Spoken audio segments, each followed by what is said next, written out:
Good morning, good afternoon, good evening all of my students.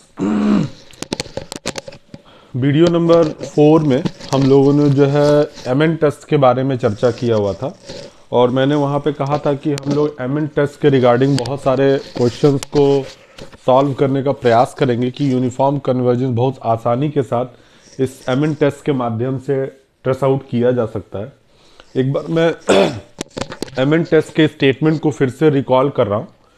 वहाँ पे कहा गया था कि अगर एफ जो है वो सीक्वेंस ऑफ फंक्शन है जो कि ई के अंदर डिफाइंड है, तो वो एफ किसी फंक्शन एफ के ऊपर यूनिफॉर्मली कन्वर्जेंट था ई के अंदर, if and only if M n tending to zero as n tending to infinite. ठीक है, where M n is defined as supremum over E mod of f n x minus f x. ठीक है, तो आपने इसका proof भी previous video में देखा हुआ था।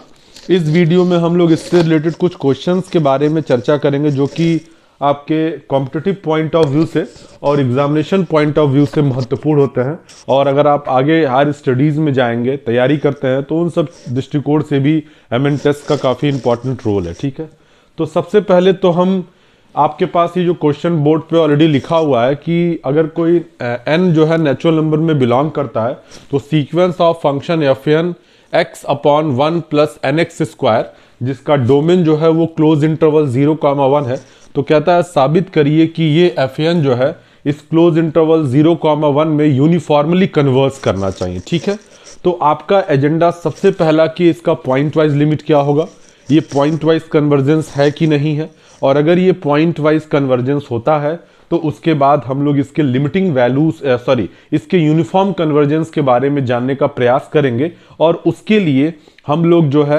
एमएन टेस्ट का इस्तेमाल करेंगे। ठीक है, चूंकि आपका जो मैं यहाँ पर एक चीज़ और बताना चाह रहा हूँ कि हमें एमएन टेस्ट में सुप्रीमम वैल्यू चाहिए। अगर आपका इंटरवल क्लोज्ड और बाउंडेड है तो निश्चित तौर पर जो इसकी मैक्सिमम वैल्यू होगी वही इस करस्पॉन्डिंग फंक्शन की जो f n minus f x है इसकी सुप्रीमम वैल्यू कहलाएगी। ठीक है, तो हम यहाँ पर सुप्रीमम निकालने का मतलब कि हम इसका मैक्सिमम और मिनिमा चेक करेंगे और जिस वैल्यू पर ये फंक्शन मैक्सिमम अटेंड करेगा वही mod of f n x minus f x की कौन सी वैल्यू हो जाएगी, सुप्रीमम वैल्यू हो जाएगी। ठीक है, तो अभी आप इसको समझ जाएंगे कैसे हम लोग कर रहे हैं। सबसे पहले तो आप लोग यहां पर this is for x is equal to 0, x बराबर 0 लीजिए क्योंकि 0 इसके अंदर बिलोंग करता है, तो this is limit n tending to infinitive f n x. आप 0 रखेंगे तो डिनोमिनेटर 0 हो जाएगा, पूरी के पूरा फंक्शन 0 हो जाएगा, तो इसकी लिमिटिंग वैल्यू 0 मिल जाएगी। ठीक है, for x is greater than 0 but less than or equal to 1। ठीक है, क्योंकि 0 पे तो आपने देख लिया। अब अगर आप ऐसा करेंगे तो क्या मिलेगा, देखिए limit n tending to infinitive f n x. ठीक है, x की वैल्यू 0 से बड़ी, 1 से छोटी या 1 के बराबर, तो निश्चित तौर पर समथिंग अपॉन इनफाइनाइट की वैल्यू जो है ऑलवेज किसके बराबर हो जाएगी, 0 के बराबर, क्योंकि ये n के ऊपर डिपेंडेंट हो जाएगा डिनोमिनेटर में 0। ठीक है, तो यहां से आप बोल सकते हैं this shows that f n is converges to 0, this is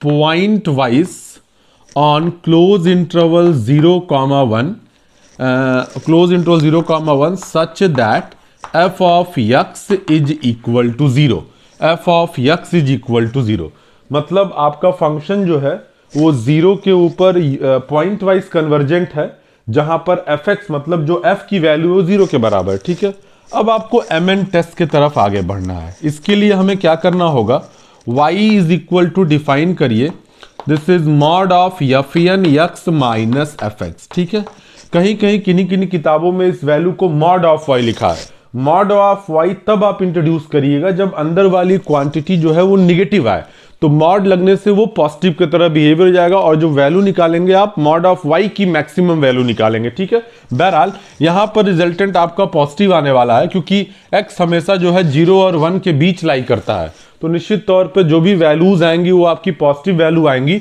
और n नेचुरल नंबर में बिलोंग करता है। ठीक है, तो इसका जो वैल्यू आएगा this is f n x, का मतलब ये है एफ एक्स की वैल्यू 0 हो जाएगी, तो इसका जो रिजल्टेंट आएगा this is x upon 1 plus n x square से इक्वेशन नंबर 1। इसमें आपको कोई तकलीफ नहीं होनी चाहिए। ठीक है, अब इसके बाद आप क्या करिए, इसका मैक्सिमा और मिनिमा चेक करिए।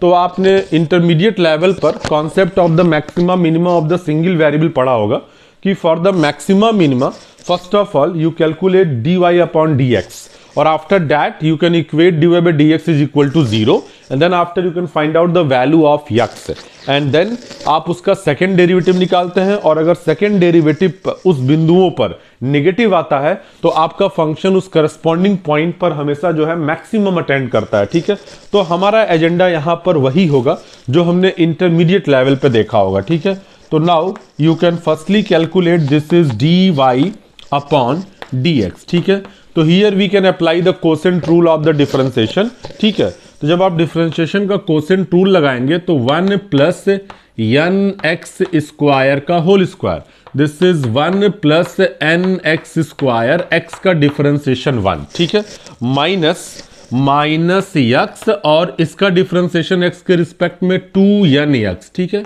और जब आप इसको सॉल्व करेंगे तो after solving 1 minus n x square upon 1 plus n x square का होल स्क्वायर। ठीक है, ये रिजल्टेंट आया, इसमें आपको कोई तकलीफ नहीं होनी चाहिए। नाउ फॉर मैक्सिमा और minima we put this is dy by dx is equal to 0। ठीक है, इसको 0 के बराबर इक्वेट करोगे तो जब x की वैल्यू निकालोगे तो x की वैल्यू आएगी plus minus 1 upon plus minus this is 1 upon this is under root n। इसमें आपको कोई दिक्कत नहीं है, सिंपली आपने काम किया सबसे पहले तो आपने पॉइंट वाइज लिमिट चेक किया, पॉइंट वाइज लिमिट इसके पास एग्जिस्ट करती है।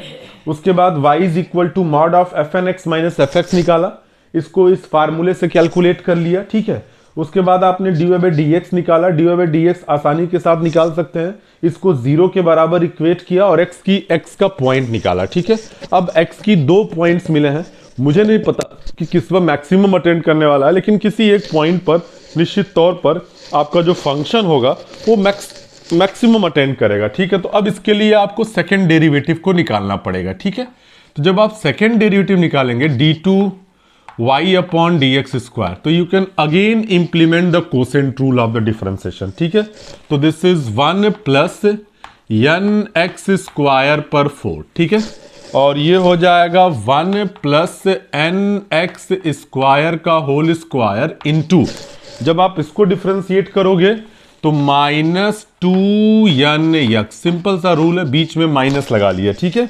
और इसको जब आप करोगे तो 2 टाइम, देखो इसको 2 time 1 plus n x square into, इसको आप अलग से करोगे तो ये 2n एक्स, ठीक है, 2nx हो गया, और into this is 1 minus n x square. ठीक है, ये आपको बिल्कुल इसमें डाउट नहीं होना चाहिए, सिंपल सी बात है जो आपको दिखनी चाहिए। ठीक है, यहां पर आप क्या काम करने वाले हैं, this implies that d2y upon dx square, बहुत इत्मीनान से देखिएगा, यहां पर माइनस 2nx आप कॉमन ले लेंगे। ठीक है, जब आप कॉमन लेंगे साथ ही साथ 1 plus n x square 1 plus n x square दोनों में कॉमन हो जाएगा, तो एक टर्मिनोलॉजी कैंसिल हो जाएगा। ठीक है, तो जो अंदर आपके पास रिजल्टेंट बचेगा आप ऐसे लिख सकते हैं, this is 1 plus n x square, एक कट चुका है और माइनस साइन के साथ, और ये माइनस दिस इज 4, ये तो कैंसिल हो चुका, 4 this is n x 4 n x, और ये ब्रैकेट में हो जाएगा 1 माइनस एन एक्स स्क्वायर। ठीक है, और अपॉन हो जाएगा this is 1 plus n x square का दिस इज क्यूब। ठीक है, इसमें आपको कोई दिक्कत नहीं होनी चाहिए। अब आप करिए क्या, at x is equal to 1/√n। आप एग्जाम में दोनों पे चेक करेंगे, क्योंकि मुझे पता है तो इसलिए मैं पहले से ही ट्रैकल कर रहा हूं। तो d2y/dx² की वैल्यू इस पर्टिकुलर पॉइंट पे आप निकालेंगे। जब आप इस वैल्यू को इसमें मतलब x के जगह 1/√n रख देंगे, ठीक है। और जब आप इसको रिजॉल्व करके सॉल्व करेंगे तो इसकी वैल्यू आएगी √n/2 आफ्टर सॉल्विंग, ठीक है।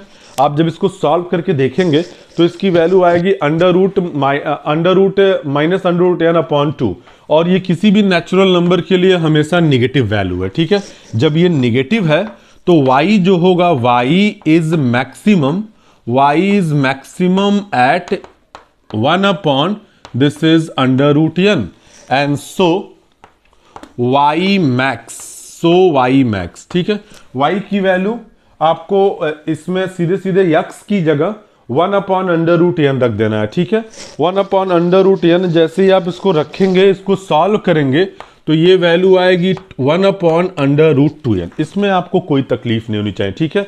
अब मैंने आपको बताया था कि अगर आपका इंटरवल जो है बाउंडेड और क्लोज्ड है तो निश्चित तौर पर जो इसकी मैक्सिमम वैल्यू होगी वही इसकी सुप्रीमम वैल्यू होगी, ठीक है। तो आपको यहां पर मॉड ऑफ fn(x - fx) की मैक्सिमम वैल्यू निकालनी है। ये क्लोज्ड और फाइनाइट इंटरवल में डिफाइंड है। तो इस फंक्शन का सुप्रीमम लेने का मतलब कि आप इस पूरे फंक्शन का मैक्सिमम वैल्यू कैलकुलेट करना चाहते हैं, ठीक है। तो जब आप इसकी मैक्सिमम वैल्यू कैलकुलेट करेंगे, देयरफॉर दिस इज, इसी को बोला जाता है mn, ठीक है। mn का मतलब हो जाएगा supremum x belongs to close interval 0,1 किसका, fn(x minus this is fx, ठीक है।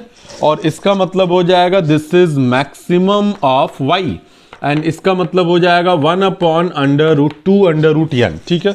अब बताइए कि अगर आप mn को अनंत पे पहुंचाते हैं तो निश्चित तौर n को अगर आप अनंत पे पहुंचाते हैं तो जो mn टेंड करेगा वो हमेशा कहां टेंड करेगा, 0 की तरफ टेंड करेगा। तो आप यहां से बोल सकते हैं this is man tending to 0, because आप यहां लिख सकते हैं this is mn is equal to 1/2n, ठीक है। And this shows that man tending to 0 as n tending to infinite, ठीक है। And this shows that fan converges to f, this is uniformly on close interval 0,1, ठीक है। तो this is the required solution of the question. मैं एक बार इस पर फिर से फोकस करना हो, क्योंकि इस तरह के सवाल अक्सर आपके कॉम्पिटिटिव एग्जाम में, साथ ही साथ एग्जामिनेशन में भी बहुत फोकस होते हैं। आपके पास कोई भी फंक्शन दिया रहेगा, सबसे पहले तो आप mn टेस्ट इंप्लीमेंट करने के लिए इसकी पॉइंट वाइज लिमिट निकाल लेंगे। पॉइंट वाइज लिमिट बहुत आसान है, x के चेंज के अनुसार इसकी लिमिटिंग वैल्यू क्या क्या होती है। और मैंने बताया था कि कोई भी sequence of function point wise तब होता है जब वो x के किसी भी मतलब x जो है e के ऊपर किसी भी चेंज के लिए वो जो सीक्वेंस ऑफ फंक्शन होना चाहिए वो कन्वर्जेंट होना चाहिए। कन्वर्जेंट होने का मतलब कि उसकी लिमिटिंग वैल्यू एग्जिस्ट करनी चाहिए, ठीक है। तो for x is equal to 0 limit n tends to infinity fn(x) की वैल्यू 0 हो जाए, क्योंकि x बराबर 0 रखने पर डिनोमिनेटर 0 हो जाए, कोई मतलब ही नहीं है। अगर x की वैल्यू 0 से बड़ी और 1 से छोटी या 1 के बराबर है तो x तो एग्जिस्ट करेगा, लेकिन n डिनोमिनेटर में है तो समथिंग अपॉन इन्फिनिट वो भी 0 हो जाएगा, ठीक है। तो fn निश्चित तौर पे 0 पे पॉइंट वाइज कन्वर्जेंट है, fx की वैल्यू 0 है, ठीक है। अब मैंने आपको यहाँ पे फोकस किया, आप y डिफाइन करिए मॉड ऑफ fn(x - fx), ठीक है। ये मॉड में होता, लेकिन चूंकि मॉड इसलिए यहां पर हट गया क्योंकि ये पूरी की पूरी वैल्यू पॉजिटिव होगी, क्योंकि डोमेन इसका जो है 0 और 1 है, तो मॉड लगाने कोई मतलब नहीं है। लेकिन ये याद रखिएगा कि जब भी यहां मॉड लग जाए, मतलब अंदर निगेटिव ट्रेड करता, तब तो आपको मॉड लगाना पड़ेगा। तो फिर यहां पर भी आप मॉड यूज करिएगा और y को अलग से कैलकुलेट करिएगा, और आप जो मैक्सिमम निकालेंगे वो y का नहीं निकालेंगे, मॉड ऑफ y का मैक्सिमम वैल्यू निकालेंगे, ठीक है। तो इस तरह की सिचुएशंस एग्जामिनेशन में हो सकती है, ठीक है। बहरहाल यहां कोई लगाने का मतलब नहीं है। dy/dx कैलकुलेट करिए, सिंपल कैलकुलेशन है। आपने ये वैल्यू को ट्रैकल किया क्वोशंट रूल से, चूंकि मैक्सिमा चेक करना है तो जो फर्स्ट प्रिंसिपल होता है मैक्सिमा मिनिमा का वो किया, dy/dx को 0 के बराबर इक्वेट कर लिया, x के 2 पॉइंट्स मिले, ठीक है। अब यहां पर सेकेंड डेरिवेटिव आपने सिंपली कैलकुलेट किया और x बराबर 1/√n पर आपने जब सॉल्व किया तो ये रिजल्ट मिला विथ नेगेटिव साइन। तो ये हमेशा निगेटिव वैल्यू अडॉप्ट कर रहा है, ठीक है। इसका मतलब कि y इस पर्टिकुलर पॉइंट पर मैक्सिमम अटेंड करेगा, ठीक है। तो y मैक्स, जब y मैक्स निकालना होगा तो इसी में x की जगह रिप्लेस कर देना होगा 1/√n। आपने रिप्लेस कर दिया, सॉल्व किया तो ये वैल्यू आई। mn मतलब सुप्रीमम ऑफ दिस। मैंने बताया कि अगर इंटरवल आपका क्लोज्ड और फाइनाइट है तो ये तुरंत सुप्रीमम जो है मैक्सिमम में कन्वर्ट हो जाएगा। मैक्सिमम में कन्वर्ट हुआ, मैक्सिमम वैल्यू ये आ गई, ठीक है। उसके बाद mn की वैल्यू ये आ गई। जैसे ही n को अनंत पे पहुंचाओगे mn ऑटोमेटिकली 0 की तरफ टेंड कर जाएगा और आपका जो सीक्वेंस ऑफ फंक्शन है वो mn टेस्ट को सेटिस्फाइड कर जाएगा। और निश्चित तौर पर आप बोल सकते हैं कि आपका जो सीक्वेंस ऑफ फंक्शन है वो f के ऊपर कैसा कन्वर्जेंट हो जाएगा, यूनिफॉर्मली कन्वर्जेंट हो जाएगा, ठीक है। तो ये तो एक सवाल था। एक क्वेश्चन हम लोग और इसी प्रकार से कंसीडर करते हैं, जरा उसको भी जानने का प्रयास करिए। आई थिंक आपको ये क्वेश्चन समझ में आ रहा होगा। क्वेश्चन नंबर 2 के बारे में अगर हम सोचें, जरा गौर से इन सवालों को देखिए क्योंकि ये बड़े इंपॉर्टेंट हैं एग्जामिनेशन पॉइंट ऑफ व्यू से, साथ ही साथ कॉम्पिटिटिव एग्जाम के लिए भी बहुत जरूरी है ये क्वेश्चंस, ठीक है। क्वेश्चन नंबर 2 हम ले रहे हैं, ठीक है। इसमें हमारे पास एक सीक्वेंस ऑफ फंक्शन है fn x is equal to, जो सीक्वेंस ऑफ फंक्शन है this is nx upon 1 plus n square x square, ठीक है। For every x belongs to close interval 0,1 आपने ले लिया। अब मैं ये कह रहा हूं कि ये sequence of function uniformly convergent नहीं है। अब सवाल ये उठता है कि क्यों ये यूनिफॉर्मली कन्वर्जेंट नहीं है, तो फिर आपको वही काम करना होगा। अगर हम यहां पर इसके लिमिटिंग वैल्यूज की बात करें तो x इज इक्वल टू 0 पर कोई लोचा ही नहीं है। निश्चित तौर पर limit n tending to infinitive fn x की वैल्यू निश्चित तौर पर 0 प्राप्त हो जाएगी, ठीक है। इसमें आपको कोई तकलीफ नहीं होनी चाहिए। फॉर अगर x की वैल्यू ग्रेटर देन 0 और less than or equal to 1 है तो limit n tending to infinitive fn x की जो वैल्यू आएगी वो भी 0 प्राप्त होगी, क्योंकि अभी प्रीवियस क्वेश्चन में आपने देखा। तो निश्चित तौर पर आप यहां बोल सकते हैं कि fn 0 के ऊपर this is point wise convergent है on close interval 0,1 and this is such that the functions fx जिस पे कन्वर्ज कर रहा है fx is equal to 0, ठीक है। अब आपका सवाल पुनः कि क्या ये सीक्वेंस जो point wise sequence of function जो कि पॉइंट वाइज कन्वर्जेंट था, क्या वो यूनिफॉर्मली कन्वर्जेंट हो पाएगा? क्योंकि देखिए डिफिनीशन, जो फंडामेंटल डिफिनीशन है उससे बहुत कठिन रास्ता है, लेकिन जो ये mn टेस्ट है इससे आपके लॉजिक्स बड़े ट्रांसपेरेंट हो जाएंगे और बहुत आसानी के साथ आप सवालों को कर पाएंगे, ठीक है। तो now again the same process adopted, y is equal to this is mod of fn x minus fx, ठीक है। fx 0 है, कोई मतलब नहीं है, ये हो जाएगा आपका this is nx upon 1 plus n square x square, ठीक है। अब यहां से अगेन आपको वही काम, you can calculate dy by dx here, this is dy by dx, ठीक है। तो whenever you calculated dy by dx, तो this is easy, very easy कि this is 1 plus n square x square का whole square और this is 1 plus n square x square into n, ठीक है, minus this is nx और जब इसको calculate करोगे तो 2 टाइम n स्क्वायर x, ठीक है।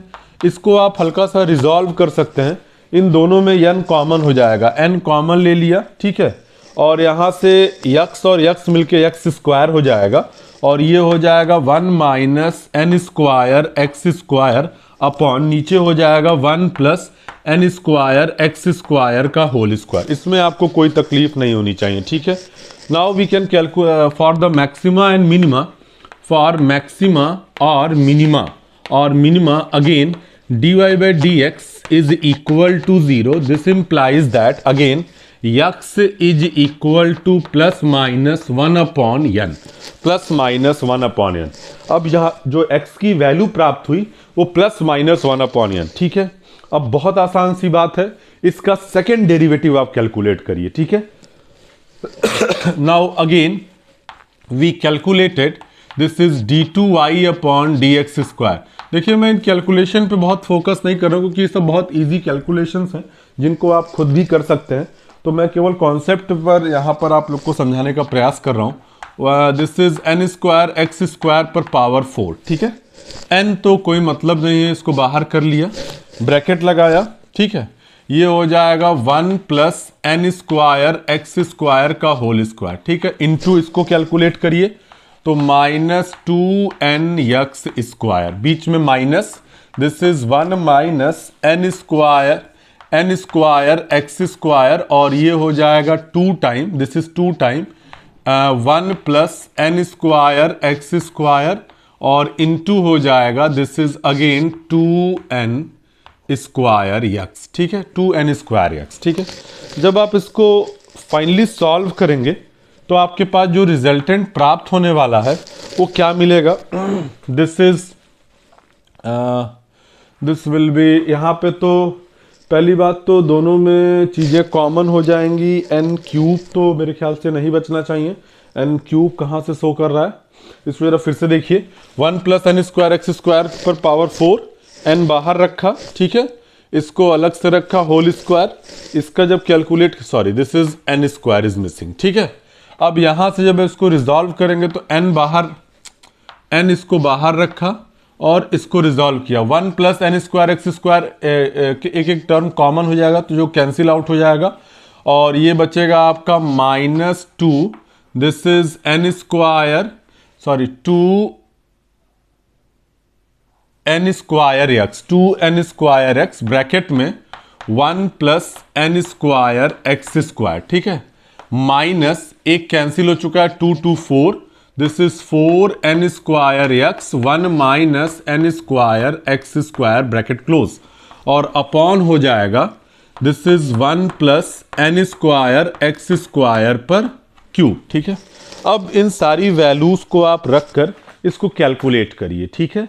तो मैं कैलकुलेशन पे नहीं जा रहा हूं, मैं सीधे सीधे d2y अपॉन dx स्क्वायर की वैल्यू जब x is equal to 1/n पर निकालेंगे तो ये निगेटिव आएगा, ठीक है, आप चेक कर सकते हैं।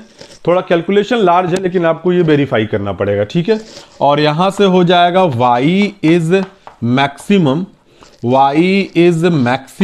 Eight x is equal to 1/n, so y max is equal to, ठीक है। आप इसमें जो है x की जगह 1/n रखेंगे, देखिए यहां 1/n रखेंगे तो n से n कैंसिल, यहां रखेंगे तो 1/n स्क्वायर, n से n स्क्वायर से कैंसिल, 1 प्लस 1 2, 1/2 हो जाएगा, ठीक है।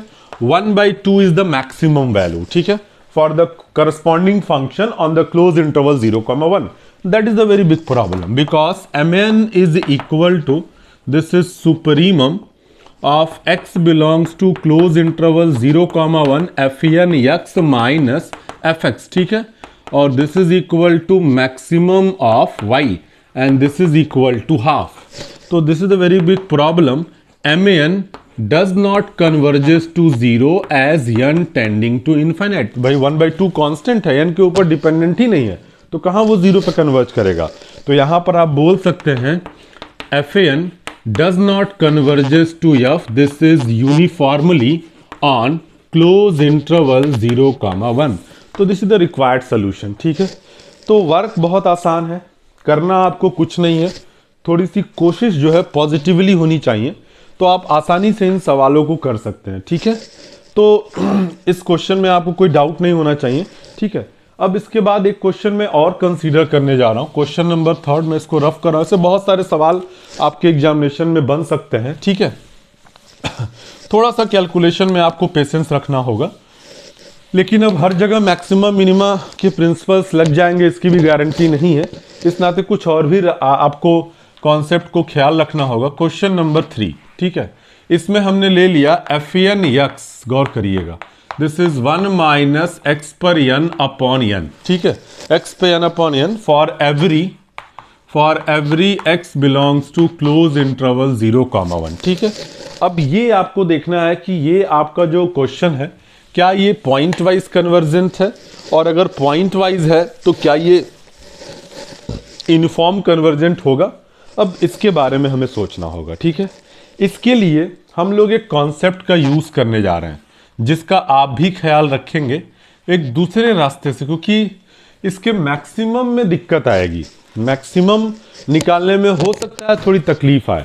और एक और आइडिया है जिसको आप याद रखिएगा कि अगर आप फंक्शन की मोनोटोनिक इंक्रीजिंग और मोनोटोनिक डिक्रीजिंग चेक कर पाए तो आपको मैक्सिमा मिनिमा के कॉन्सेप्ट पे जाने की जरूरत नहीं है, आप आसानी से उसकी मैक्सिमम वैल्यू को निकाल सकते हैं। ठीक है, अगर ऐसा आप कर पाए तो अब ये आपका पॉइंट ऑफ व्यू होगा एग्जाम में कि आप अपने फंक्शन को देखकर उसके मैक्सिमम मिनिमा के कॉन्सेप्ट से जाना चाहते हैं कि क्या फिर उस फंक्शन को उस करस्पॉन्डिंग फाइनाइट इंटरवल में उसके मैक्सिमा मोनोटोनिक इंक्रीजिंग या मोनोटोनिक डिक्रीजिंग की बात को आप वेरीफाई कर पा रहे हैं। ठीक है, तो आप जरा देखिए, this is for monotonic increasing f dash x is greater than or equal to 0। ठीक है, f dash x is greater than or equal to 0। अगर मोनोटोनिक फॉर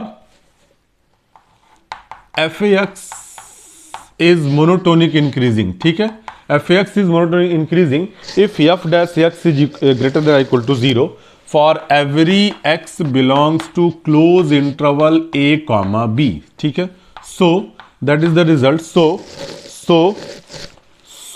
इट्स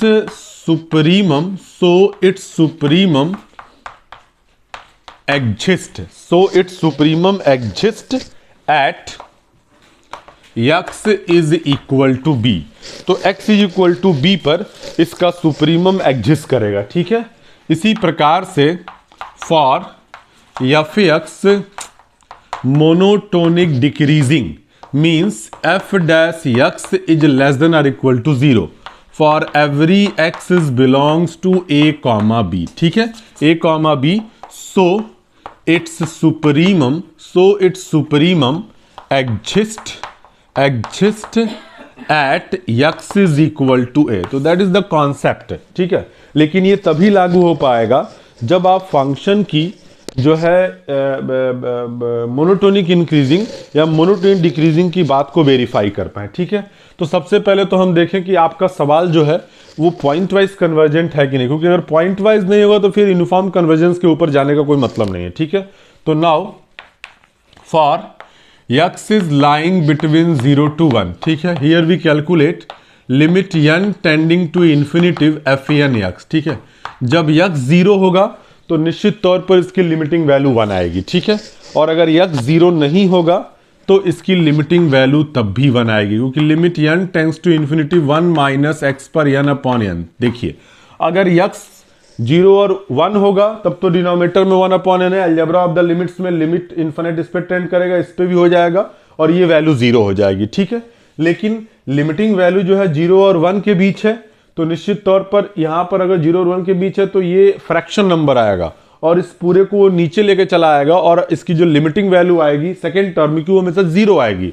तो निश्चित तौर पर इसकी जो लिमिटिंग वैल्यू प्राप्त होगी आपको अंडर द सिचुएशन वो 1 प्राप्त होगी। ठीक है, तो यहां पर आपका जो एफ(n) है, f) is converges to 1, this is point wise on close interval 0,1 and so f x is equal to 1। इसमें कहीं कोई दिक्कत नहीं होनी चाहिए। ठीक है, अब आपको यहां पर put again, here we put y is equal to again mod of f(n) x minus fx। ठीक है, आप यहाँ पे रिप्लेसमेंट पॉलिसी अडॉप्ट करिए, दिस इज 1 माइनस एक्स पर n अपॉन n। ठीक है, -1 कट जाएगा, मॉड में माइनस है वो प्लस हो जाएगा बाहर होकर, कोई दिक्कत नहीं है, x पर n अपॉन n। चूंकि x की जो सिचुएशन है वो 0 और 1 के बीच है तो ये तो हमेशा पॉजिटिव वैल्यू आएगा और मॉड की वजह से वो माइनस जो है ट्रैकल हो चुका है। ठीक है, बाहर हो चुका है, खत्म हो चुका है। अब इसके मोनोटोनिक इंक्रीजिंग की बात को चेक करिए, बहुत आसान हो जाएगा क्योंकि मैक्सिमम मिनिमम वाले में काम ज्यादा है। ठीक है, तो अगर आप मोनोटोनिक इंक्रीजिंग या डिक्रीजिंग चेक कर पाए और फाइनाइट इंटरवल तो बहुत आसानी से उसकी मैक्सिमम वैल्यू को आप रेस कर सकते हैं। तो वाई डैश निकालिए, वाई डैश का मतलब इसका डिफ्रेंसिएशन करिए, n x पर n-1 अपॉन n। ठीक है, n से n कट जाएगा, इसकी वैल्यू हो जाएगी x पर n-1 फॉर एवरी x कहाँ बिलोंग करता है, क्लोज इंटरवल 0,1 में। अगर आप 0 लेंगे तो 0 मिलेगा, 1 लेंगे, n नेचुरल नंबर है तो वो भी हमेशा पॉजिटिव नंबर ही मिलने वाला, विदिन लेंगे तो वो भी पॉजिटिव नंबर, क्योंकि n नेचुरल नंबर बिलोंग करता है। तो this is always greater than or equal to 0। Then this shows that y is monotonic increasing on close interval 0, 1. So its supremum of y supremum किस पर exist करने वाला, किसका, y का।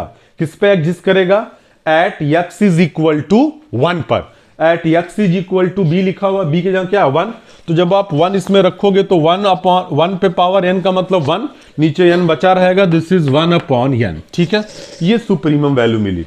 Therefore you can calculate MAN। MAN means supremum of x belongs to close interval 0, 1। ठीक है, supremum of this is mod of FN x minus fx। ठीक है, means this is supremum of x belongs to close interval 0, 1 y and this is equal to 1 upon n।